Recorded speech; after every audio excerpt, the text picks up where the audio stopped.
भी है और उस नियति के कारण और संघर्ष भी रहा। संघर्ष तो इतना है कि लोग यकीन नहीं कर पाएंगे। आज 3-4 दिन हो गए हम नहाए नहीं है, इसलिए नहीं कि हमको ठंड लगता है, इसलिए कि मेरे पास समय नहीं है। अभी आपके इस कॉन्क्लेव से जाने के बाद लगभग हम 3 कार्यक्रम में जाएंगे और बाकी लोगों का एक विधानसभा होता है, सबका एक क्षेत्र होता है, मेरा कोई एरिया नहीं है। हम लगभग एक दिन में औसत 4 से 5 विधानसभा 3 जिला का हम विजिट करते हैं। तो संघर्ष मैंने किया है और उस संघर्ष का परिणाम है आपके पता नहीं, आपके विजुअल में, टेलीविजन में जो लोग मुझे घर में बैठकर देखेंगे शायद मैं उन्हें सुंदर लगूं, लेकिन जो लोग सामने बैठे वो बहुत करीब से मुझे देख रहे, मेरे चेहरे के हाव भाव को देख रहे। अभी राजेश भैया बैठे थे, कांग्रेस पार्टी के पूर्व प्रदेश अध्यक्ष, उन्होंने मिले और पहला शब्द यही था कि बहुत दुबले हो गए हो, बहुत कमजोर हो गए हो। तो ये मैंने कह सकते हैं कि मैंने अपने आप को इतना निछावर कर दिया है अपने कार्य के लिए, जनता की समस्याओं के समाधान के लिए, कि हमें समय नहीं मिलता है। और जी हां, आज झारखंड की राजनीति में पहला कोई विधायक होगा जो रेंटल रेसिडेंस में रहता है, किराए के आवास में रहता है। इसीलिए वहां भी मेरा एक बहुत बड़ा विजन है, क्योंकि हम लोग झारखंड से आते हैं, इसीलिए कम से कम राष्ट्रीय, अगर हम बिहार के कोई विधायक होते या अन्य प्रदेशों के, तो शायद मेरे इस विचार की चर्चा पूरे प्रदेश में होती और मेरा यह विचार, मेरी लोग आलोचना कर सकते हैं, लेकिन मैं जिस विचार को अब रखने जा रहा हूं, अगर लोग उसका, खासकर पॉलिटिशियन अगर फॉलो कर ले, तो मेरा देश, मेरा राज 2 दिन बदल जाएगा। मैं इसलिए रेंटल रेसिडेंस में रहता हूं कि मैंने वचन दिया था कि मैं अपने जिला के बाहर 1 इंच जमीन नहीं खरीदूंगा। और मेरा जिला है धनबाद, मेरा संबंध है धनबाद जिला से, और मैं विधायक हूं गिरिडीह और बोकारो का। यानी मैं जहां से विधायक हूं, डुमरी असेंबली है, वो आधा हिस्सा पड़ता है गिरिडीह जिला में और आधा हिस्सा पड़ता है बोकारो जिले में। और मैंने वचन दिया था कि मैं अपने जिले से बाहर 1 इंच जमीन नहीं खरीदूंगा। इसलिए हिस्ट्री में पहला विधायक एक मैंने भाड़े के आवास में रहता है, ये भी आपने पहली बार सुना होगा। तो मैं जनता के सेवा में, जनता के समस्याओं के समाधान में इतना मैंने निपुण रहना चाहता हूं, इतना मैं फोकस करता हूं कि मुझे अपने लिए समय नहीं मिल पाता है। अब तो अपना घर जाते हैं तो बेगाना सा लगता है।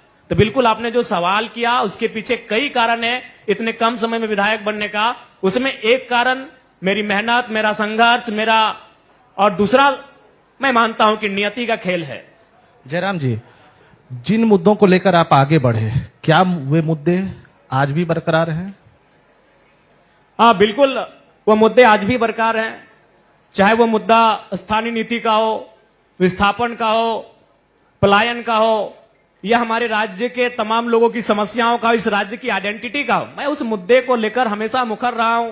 चाहे विधानसभा में मेरे प्रश्न हो या मेरा कोई भी विषय जो विधानसभा के माध्यम से पटल पर रखा जाता है, मैं उन्हीं विषयों को वहां रखता हूं जो इस राज्य के ज्वलंत मुद्दे हैं और जिनका समाधान इस राज्य को करना चाहिए।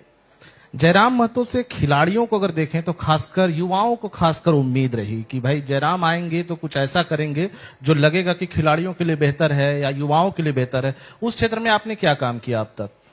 देखिए, उस क्षेत्र में मैंने कई ऐसे खिलाड़ी रहे जिनको अपनी निजी सैलरी से अन्य प्रदेशों में, अन्य देशों में जाने के लिए मैंने सहयोग किया।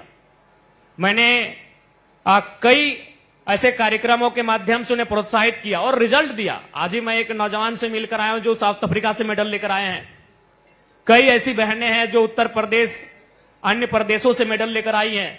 तो व्यक्तिगत रूप से मैं पूरी तरह से फोकस करता हूं कि युवाओं का, चूंकि मैं मानता हूं कि युवा इस राज्य की, इस देश की रीढ़ है, वो हमारे भविष्य हैं। अगर वो निखरेंगे तो हमारा देश निखरेगा, हमारा राज्य निखरेगा। तो वहां जो भी प्रयास मुझे करने होते हैं, और एक विधायक होने के नाते सबसे पहले उनके लिए, अगर युवा है और खेल है तो खेल का मैदान होना चाहिए। तो मैंने लगातार प्रयास किया है कि मेरे क्षेत्र में बेहतर खेल के मैदान हो, जिनमें उन्हें खेलने के लिए एक प्लेटफॉर्म मिल सके। उसके बाद मैंने विधानसभा में भी एक सवाल किया था कि जिस प्रकार कोई अगर अंतर्राष्ट्रीय लेवल पर देश का प्रतिनिधित्व करता है या कोई राज्य का कोई खिलाड़ी अंतर्राष्ट्रीय लेवल पर जाकर अपने राज्य का मान सम्मान बढ़ाता है, तो राज्य की सरकारें उन्हें डीएसपी के ओहदे से नवाजती है। जैसे अभी आप देखते होंगे मोहम्मद सिराज जो भारतीय टीम के तेज गेंदबाज है, लेकिन वो अपने स्टेट के डीएसपी भी हैं।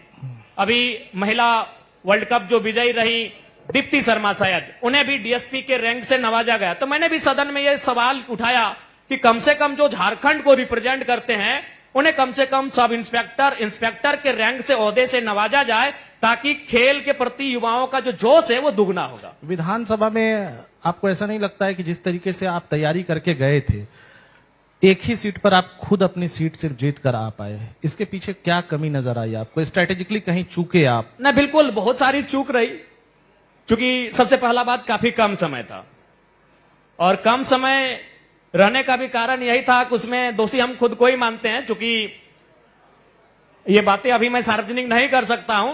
हमें स्पष्ट रात 11-12 बज रहा था, दिल्ली की एक टीम हमारे डुमरी में आकर बैठी थी और हमें गठबंधन के लिए फोर्स कर रही थी कि भाई आप गठबंधन को मान जाइए।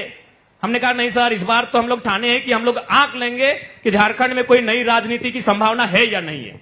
नए युवा, जिनके पिता, जिनके दादा, जिनकी दादी, जिनके घर में कोई राजनीतिक संबंध नहीं रखता हो, ऐसे युवा राजनीति में आ सकते हैं कि नहीं आ सकते हैं, ये हम आंक लेंगे, इसलिए गठबंधन नहीं करेंगे। यकीन मानिए अगले दिन 4 बजे आचार संहिता का घोषणा होता है और मात्र 30 दिन का समय, पहली बार झारखंड में 30 दिन में चुनाव कराया जाता है। तो इसके पीछे एक कारण जयराम महतो भी था, क्योंकि यहां से जो फीडबैक गया था कि जयराम महतो बहुत ही जबरदस्त स्पीकर है, वो जितनी जनसभाओं में पहुंचेगा उतना वोट इंक्रीज होगा।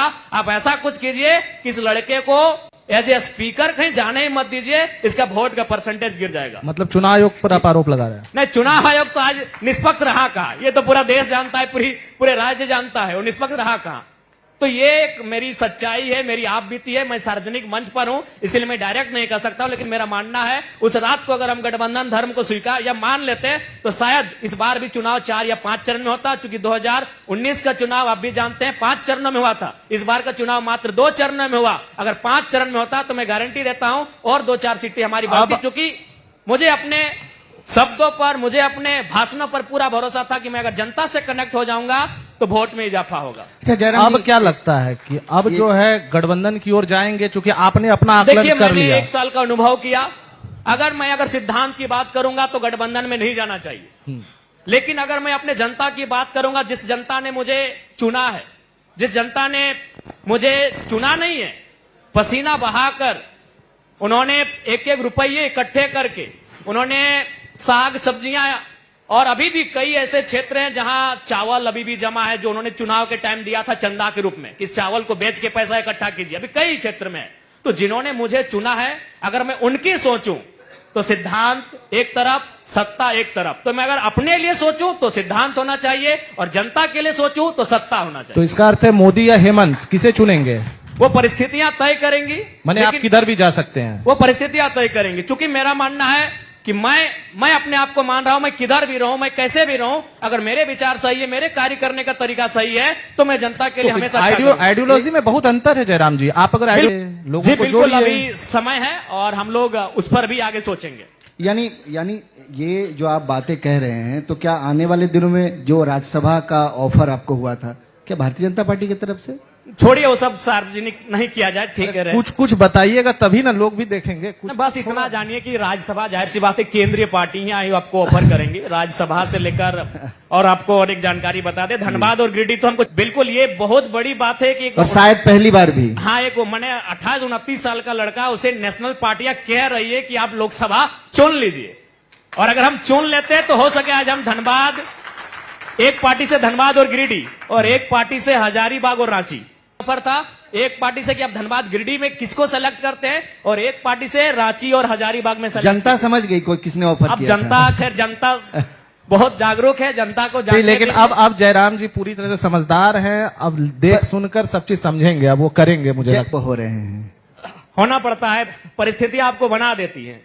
जयराम जी, कई बातें जो आप कहते हैं वो बहुत व्यवहारिक नहीं लगता है, में ले आए। जैसे आपने कहा कि विधानसभा की तरफ से, जो आप चूंकि विधानसभा के सदस्य हैं, विधायक हैं, आपको एक आवास का भी ऑफर हुआ था, आपने बोला मुझे वो आवास नहीं चाहिए, वो आवास को अगर के बदले अगर पैसा मिलता है तो छात्रवृत्ति की पैसा जो है वो छात्रों को दे दी जाए। आप वो बोले, अब भविष्य का पता नहीं, लेकिन ये 2 बातें, ये व्यवहारिक तो नहीं लगता है, लेकिन आप व्यवहारिकता में बदलने की कोशिश जरूर कर रहे हैं। भला कौन विधायक आवास नहीं लेगा? नहीं, मैंने बिल्कुल आज भी कह रहा हूं, इस मन से कह रहा हूं, चूंकि आवास का निर्णय लेना माननीय मुख्यमंत्री अथवा विधानसभा अध्यक्ष महोदय का होता है, तो मेरी बात जाहिर से उन तक जाएगी। तो वह बिल्कुल, अगर वह मेरे आवास का नीलाम करना चाहे तो मैं बिल्कुल उन्हें नहीं रोकूंगा, और मैं बिल्कुल, लेकिन अगर आवास मुझे अलॉट हो चुका है, आवास नंबर 14 है, अगर मैं उस आवास में जाऊंगा तो निस्संदेह मैं अपने क्षेत्र के, अपने आसपास के ऐसे युवा जो रांची में रह के पढ़ाई करते हैं, मैं उन्हें आमंत्रित करता हूं कि मेरे आवास में आकर रहें, अनुशासन के साथ रहें और बिल्कुल मेरे आवास की देखभाल करें। देखभाल नहीं करें बल्कि आप वहां रह के पढ़ाई करें। तो आप वहां रहेंगे नहीं रहेंगे? आप रहेंगे ही? हम लोग तो 10 दिन में एक बार जाएंगे। जो विधानसभा की मीटिंग होती है हम लोग 10 दिन में एक बार अरे जाएंगे। शादी कीजिएगा तो जाइएगा ना वहां फिर। नहीं, फिर भी हम लोग तो 10 दिन में जाएंगे। अपना क्षेत्र है, अब क्षेत्र को छोड़ के तो हम लोग नहीं जा सकते हैं। नहीं, अगर पत्नी का डिमांड हो गया मैंने तो पत्नी को भी पत्नी का उसी घर में डिमांड हो रखेंगे, पत्नी को भी उसी घर में रखेंगे, वहां नहीं लेके जाएंगे? नहीं, जाहिर सी बात है, अगर मान के चलिए हम लोग का विवाह भी होता है तो मान हमारे लीजिए साथ क्यों? हमारे साथ साथ हमारी पत्नी को भी ट्रेवल करना होगा। जाहिर सी बात है, अगर हम धनबाद में रहे, हम गिरिडीह में रहे तो वो वहां रहेंगे, और फिर अगर हम रांची गए तो हमारे साथ उनको भी रांची जाना होगा। तो ऐसा नहीं, हम नहीं, आपकी विचारधारा बहुत क्रांतिकारी है। संभव है कि उसी विचारधारा की एडजस्ट कोई- कर पाएंगे? एडजस्ट कर पाएंगे आप? देखिए, सही बात आप बोले, इसीलिए मैं आपको बता रहा हूं, जनरली खासकर हम जिस समाज से आते हैं, अगर वहां कोई लड़का हो या लड़की हो, अगर वह कोई सच्चाई बता रहा हूं, मैं जिस समाज से आता हूं, एक अति पिछड़ा कृषक समाज, प्राचीन में आदिवासियत का दर्जा रखने वाला, तो हम लोग जिस समाज से आते हैं, अगर कोई लड़का अथवा लड़की जो 25 साल का हो, 30 साल का हो, विवाह की उम्र का हो, उसने नया नया नौकरी भी अगर हासिल किया हो, जो 3rd और 4th ग्रेड का हो, ग्रुप डी का हो, तो कम से कम 4 रिश्ते आ जाते हैं मैंने उसके ज्वाइनिंग के 1 महीना के अंदर। लेकिन आज साल भर के अंदर मेरा विवाह का चर्चा नहीं हुआ, इसका मतलब लोग जानते हैं कि भाई एडजस्ट होना बड़ा टफ है। नहीं, लड़की करना चाहती होगी, हमको लगता है माँ बाप ही तैयार नहीं हो रहे होंगे, इनको देख के क्यों झंझट मोले हम लोग। अब जो भी, मैं अपने आपको सच्चाई बता रहा हूं, आज साल भर तक ना मेरे मतलब चुन चुके हैं। नहीं, ऐसा अभी समय ही नहीं मिला हम लोग को। जयराम जी, एक आरोप आप पर लगता है, आपकी चर्चा तो अब राष्ट्रीय स्तर पर होने लगी, जिस तरीके से झारखंड में आपने चुनाव जीता, जो अंदाज था आपका, जो तरीका है, राष्ट्रीय पार्टियां ऑफर कर रही हैं आपको, ये 60-40, आपके पास तो 60 वाले